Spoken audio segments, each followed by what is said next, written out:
नमस्कार। आज हम बात करने वाले हैं एक बहुत ही शक्तिशाली, एक बहुत ही खास ब्रह्मांडीय संयोग के बारे में। ये होने वाला है 30 मार्च 2026 को। इसका नाम है सोम प्रदोष व्रत। और यकीन मानिए, ये एक ऐसा मौका है जो जीवन में एक बिल्कुल नई ऊर्जा, एक नई दिशा ला सकता है। तो सवाल ये उठता है कि वो कौन सा समय है, वो कौन सा पल है जब भगवान शिव का आशीर्वाद पाने की शक्ति सबसे ज्यादा होती है। पूरे दिन रात में वो एक खास घड़ी कौन सी है? देखिए, ये सुबह का समय नहीं है, ना ही आधी रात का पहर है। ये है प्रदोष काल। जी हाँ, ये दिन का वो रहस्यमयी पहर है जब सूरज ढल रहा होता है और रात धीरे धीरे आ रही होती है। हमारे शास्त्रों में इसी संध्या काल को, इसी ट्वाइलाइट आवर को प्रदोष काल कहा गया है। अब जरा सोचिए, क्या हो अगर यही चमत्कारी प्रदोष काल महादेव के सबसे प्रिय दिन यानी सोमवार के दिन आ जाए? तब क्या होगा? तब बनता है एक महासंयोग, और समझ लीजिए जीवन के बड़े से बड़े कष्टों का अंत करने का समय आ गया है। इसी को कहते हैं सोम प्रदोष व्रत। और ये महासंयोग पड़ रहा है 30 मार्च 2026 को। अगर जीवन में कोई ऐसी इच्छा है, कोई ऐसी मनोकामना है जो बहुत समय से पूरी नहीं हो पा रही है, तो इस दिन के महत्व को समझना बहुत बहुत जरूरी है। तो भाई, ऐसा क्या खास है इस सोम प्रदोष में? देखिए, इसका रिश्ता सिर्फ पूजा पाठ तक ही सीमित नहीं है। इसका बहुत गहरा संबंध है हमारे मन के इलाज से, हमारे मन के सुकून से। बात को समझने के लिए सबसे पहले ये जानना होगा कि सोमवार का दिन चंद्रमा का दिन होता है। ये एक ज्योतिषीय तथ्य तो है ही, पर इसका आध्यात्मिक महत्व बहुत गहरा है। और जानते हैं चंद्रमा किसका स्वामी है? हमारे मन का। जी हाँ, हमारे मन का। अब सोचिए, जब जीवन में कर्ज बढ़ने लगे, या बनते बनते काम अचानक बिगड़ जाएं, या फिर मन में कोई ऐसी चिंता हो जो खाए जा रही हो, तब इंसान अंदर से कैसा महसूस करता है? बिल्कुल टूट जाता है। और यहीं पर एक पौराणिक कथा हमें रास्ता दिखाती है। याद है जब चंद्रमा को क्षय रोग का श्राप मिला था और उनका तेज खत्म हो रहा था, तब किसने उन्हें अपने मस्तक पर धारण करके जीवन दान दिया था? वो थे महादेव।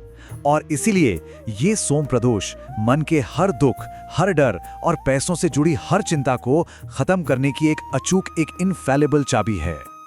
चलिए अब आते हैं सबसे जरूरी बात पर। वो खास समय, वो गोल्डन विंडो जिसे किसी भी हालत में चूकना नहीं है। ध्यान से सुनिएगा। त्रयोदशी तिथि शुरू होगी 30 मार्च को सुबह 7:09 पर, और ये रहेगी 31 मार्च की सुबह 6:55 तक। लेकिन सबसे जरूरी समय है प्रदोष काल। और 30 मार्च की शाम को वो चमत्कारी मुहूर्त शुरू होगा शाम के 6:28 से, और रहेगा रात के 8:50 तक। बस यही 2.25 घंटे। ये वो गोल्डन विंडो है जब कहते हैं कि की गई प्रार्थना सीधी सुनी जाती है। इस समय को बिल्कुल भी, जरा सा भी व्यर्थ नहीं जाने देना है। पर ऐसा क्यों? ऐसा क्या होता है इन 2.25 घंटों में? देखिए, मान्यता यह है कि यही वो समय है जब भगवान शिव और मां पार्वती खुद नंदी पर सवार होकर पृथ्वी का भ्रमण करते हैं और अपने भक्तों की पुकार को सुनते हैं। कहते हैं इस समय शिवलिंग पर चढ़ाया गया एक लोटा जल भी कभी खाली नहीं जाता। तो अब सवाल आता है कि इस खास मौके पर करना क्या है?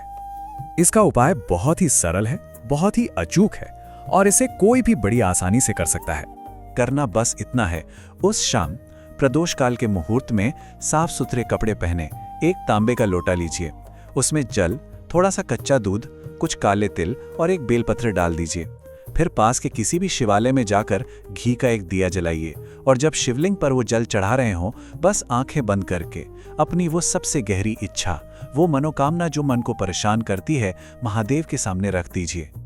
और हाँ, एक बहुत जरूरी बात, अगर किसी वजह से पूरे दिन का व्रत रखना मुमकिन ना हो तो भी चिंता की कोई बात नहीं है।